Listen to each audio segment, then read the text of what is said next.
Hi, I'm Paul Clark from Redmoon Software, and today I'm going to demo to you the Custom Fields plugin for Jira Cloud.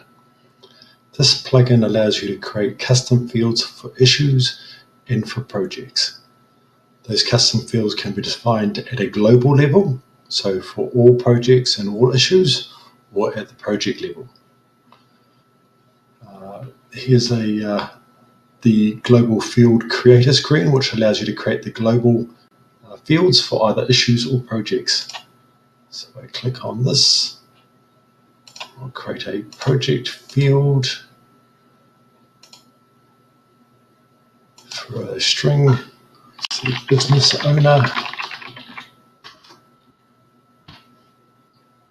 can enter a description if I like. I'll make this field mandatory, and I can always also make this show in every issue. There is also an order field here that allows you to change the order in which they appear on the various screens. The lower number appears before the higher number. You also have access restrictions here, so you can specify a user group for either one of these so that only particular people can see the fields, or only a particular group can actually edit the fields, or both. If you leave these blank, then everyone can see and everyone can edit the fields. Just add that. As you see here, we have the entry. We can edit that again. If there's more than one entry, we can move up and down the ordering. That will change the order number over here, and we can delete the field.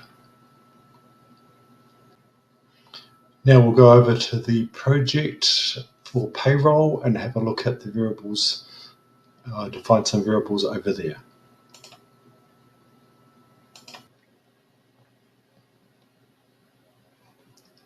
Come in here, I'll create fields for an issue as opposed to before when I created them for the project. And for this one, I'll create a list. I'll enter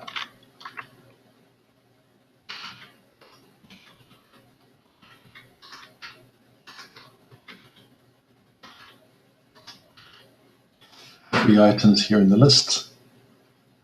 All this cost codes.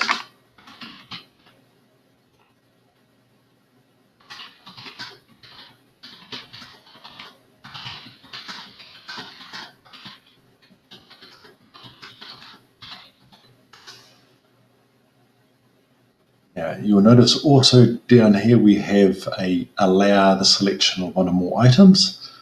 This will turn that list into a multi-select list as opposed to a single select.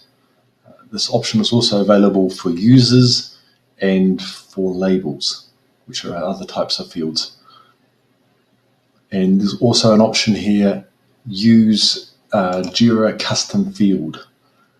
By clicking this will set up a custom field in the background where the value for each issue value is stored, as well as on the plugin server. By having this checked, you'll be able to show this item within the Issue Navigator and JQL search panel, and you also be able to specify it within JQL searches. If you don't have this checked, then it will not appear there and you will not be able to search for it. This option is available for dates, single labels, multi-labels, single lists, strings, numbers at this stage. But check back the users and multi-value strings, multi-value lists will be coming later. So I'll click on that. So create another field. Oops. Call for a date. Here you can see the list of all the items available.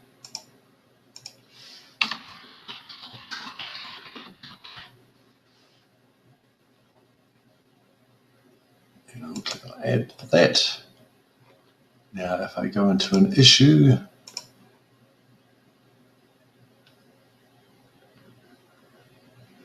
see I have several fields here.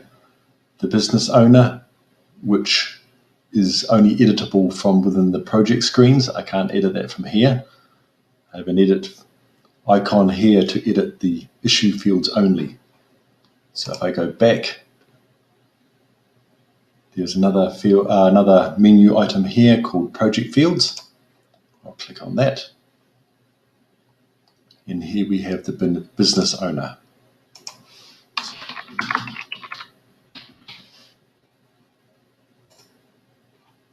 If I go back into the issue, you'll see that the business owner appears here now.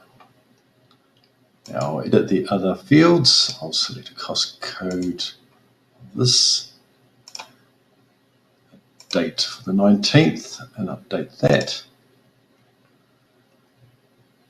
Now if I go back, or if I go to another issue, then you'll have the same cost codes fields and expected completion, but they will have their own value for that particular issue. But the business owner will appear across all of the issues within this project. Now, if I go back to the payroll project, go to issues.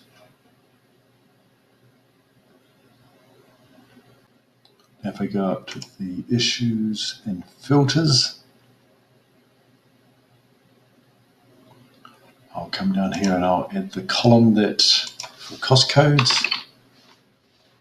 Okay. You can see that that now appears for that. And up in here we can also say that cost codes is equal to 123002, which we set it to earlier. I hit enter now, and it shows the same as it did before, but it knows that that is the correct cost code for this item. Custom Fields also has a basic project search capability.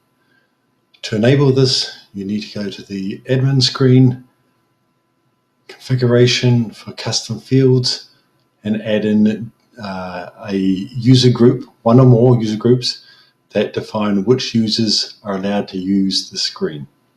If there are no groups defined here, then no one will have access to the screen. For this, I've given it to all Jira software users, and I can then go into basic project search, which is in the projects menu. That takes me to the search screen. At the top here, we have a drop-down dialog, which allows us to either create a new search or select a search that we have previously saved or a globally saved search. On the right here, we have a save icon and a delete icon for those that we have saved ourselves. We can add criteria in. Now this criteria is ANDed together. So if we have two criteria lines, then it's the first line and the logic in the second line. At this stage, we have no way of defining ORs. So I'm going to say I want the next team meeting is greater than the 30th. I'll run the search. We have the results here. I can sort by project name or key. Those are only two fields at the moment. I can also click on to save the search. So I'm going to call that meetings. Now, if I wanted to make this available to everyone, like I said before, there was global searches. I could click on this checkbox. And then I also have the ability to allow other people to change the criteria and resave that search. I'll turn both those off at this stage. I've added it in here. Automatically selected. I can now go back and create a new one if I wanted to, or select the one I previously saved, or I can delete it. That's it for the demo today. Hopefully that was helpful. Thank you.